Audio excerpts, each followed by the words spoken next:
Before we begin today's video, let's practice a bit of mindfulness. Firstly, look at the screen, then slowly close your eyes. And as you do, just leave your mind blank. Then, take in a deep breath through the nose slowly, then out through the mouth. One more time, in through the nose and out through the mouth. And one last one. Now slowly open your eyes and let's begin today's video.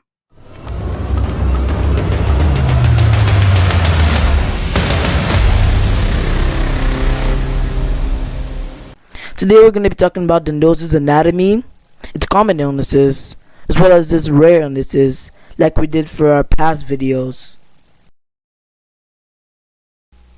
This diagram shows us every single part of the nose we're going to be talking about for the nose's anatomy.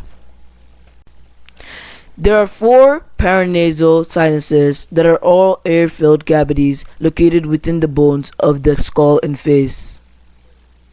Each pair of sinuses is named based on the bone in which they are located.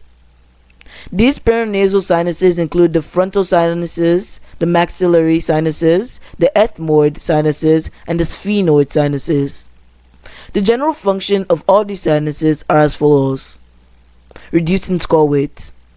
By being filled with air rather than solid bone, the sinuses help lighten the overall weight of the skull. Voice resonance. The air-filled cavities help amplify and modulate the sound of the voice, contributing to vocal quality. Mucus production. The sinuses produce mucus, which plays a crucial role in trapping and removing dust, microbes, and other foreign particles from the respiratory system. The mucus also helps keep the nasal passages moist. Protection. The sinuses provide a cushion to protect vital structures like the brain and eyes from physical trauma. The nasal bones.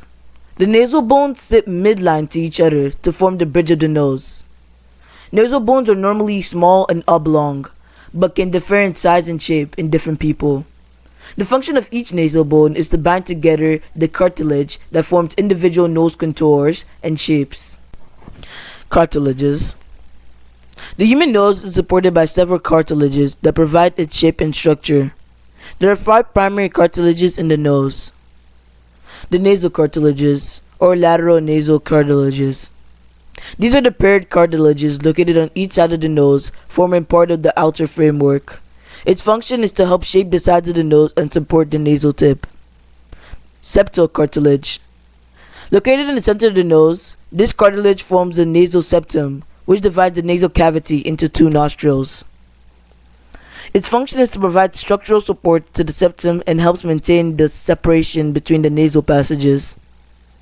The alar cartilages. These are the paired cartilages located at the tip of the nose, forming the shape of the nostrils, alar region. Function. They provide support and shape to the tip and the sides of the nostrils, contributing to the overall contour of the nasal tip. The major alar cartilage. The major alar cartilages are a pair of larger cartilages that form the bulk of the nasal tip and support the nostrils. They give shape to the lower part of the nose and contribute to the definition of the nostrils. The minor alar cartilage. These are smaller cartilages situated within the alar region, helping to support the major alar cartilages. They aid in the formation and support of the nasal wings and the shape of the nostrils. These cartilages are integral to the structural integrity, allowing for both its external shape and internal function. They also play a role in airflow regulation and protection of the nasal cavity. Although I didn't mention this when talking about the lateral cartilages, there are 2 parts of the lateral cartilages, and they include the upper lateral cartilage and the lower lateral cartilage. The nostrils. The nostrils are the openings to the nasal cavities, allowing air passage. Fibrofatty tissue. The fibrofatty tissue in the nose is essential for structural support, cushioning, flexibility, and overall function. Nasal cavities. Each nostril leads to a nasal cavity. In this part of your nose, breathing in air is filtered by cilia, which are hair-like structures inside the nostrils before they enter your lungs. Additionally, each nasal cavity is lined with mucous membranes, and mucous membranes are layered inside each of your nasal cavities, which warms and moistens the air before they move into the lung. And they're also lined with respiratory cells, and these respiratory cells can also be called epithelium. The nasal conchae or conchae. Overall, the nasal conchae are vital for effective respiratory function, contributing to airflow regulation, air filtration, humidification, temperature regulation, and olfactory enhancement. In total, there are 3 different nasal conchae. They include the superior nasal concha, the middle nasal concha, and the inferior nasal concha. As stated on the title chapter, we're going to be talking about common nose illnesses. Sinusitis. Sinusitis is present when the tissue lining the sinuses becomes swollen or inflamed. It occurs as a result of an inflammatory reaction or an infection from a virus, bacteria, or fungus. Nosebleed. A nosebleed happens when one of the blood vessels in the lining of the nose bursts. Nosebleeds may be caused by an infection, injury, allergic reaction, nose picking, or an object being pushed into the nostril. Another name for nosebleed is epistaxis, which is the medical term for nosebleeds. Bleeding from the nose is common in children and is usually not serious. Smell and taste disorders. The loss of the senses of smell and taste are the most common smell and taste disorders. Other disorders include the reduced ability to smell or taste specific substances that are sweet, sour, bitter, or salty. For some people, normally pleasant tastes or smells may become unpleasant. Some common causes of smell and taste disorders or loss of smell and taste include illness, for example, cold or flu, sinus infection, and allergies. Head injury, hormone changes, and dental or mouth problems are also causes of smell and taste disorders or loss of smell and taste. Nasal polyps.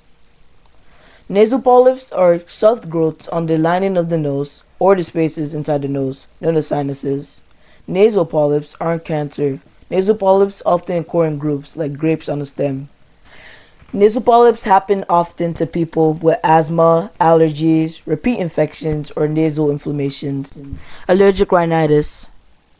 Allergic rhinitis is inflammation, which is redness and swelling, of the inside of the nose. It's caused by an allergen, such as pollen, dust, mold, or flakes of skin from certain animals. It's a very common condition. For most people, it's easy to treat with medicines from a pharmacist. Common cold. The common cold is a mild infection of your upper respiratory tract, which includes your nose and throat. Colds are probably the most common illness. Adults have an average of 2 to 3 colds per year, and children have even more. Colds are more common in the winter and spring, but you can get them at any time. Deviated septum. A deviated septum means that the nasal septum, which is the bone and cartilage that divide the nose in the middle, is crooked, making one nasal passage smaller than the other. If it's severe, breathing through the nose can be difficult and your sense of smell may be affected. An allergy. An allergy is a damaging immune response by the body to a substance, especially pollen, for a particular food or dusts to which it has become hypersensitive.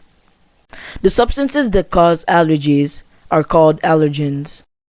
Like we've done for almost, if not every one of our videos, we're going to be talking about rare illnesses regarding the nose, since we're talking about the nose this video. Rhinoscleroma.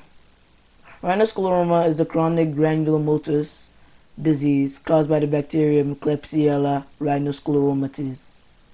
It typically starts with nasal congestion and can lead to progressive disfiguring enlargement of the nose and other facial structures.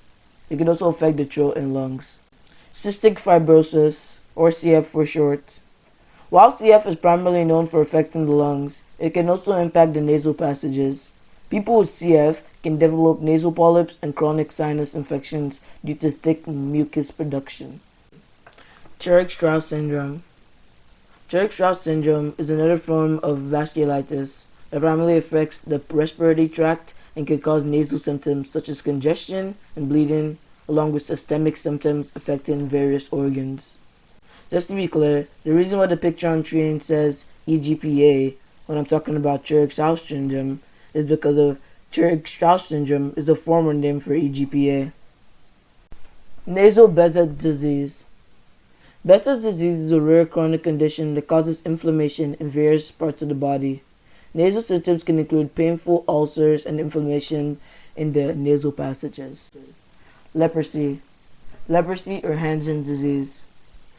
In its advanced stages, leprosy can cause significant damage to the skin and mucous membranes, including those in the nose, leading to a characteristic deformity of the nose and other facial structures.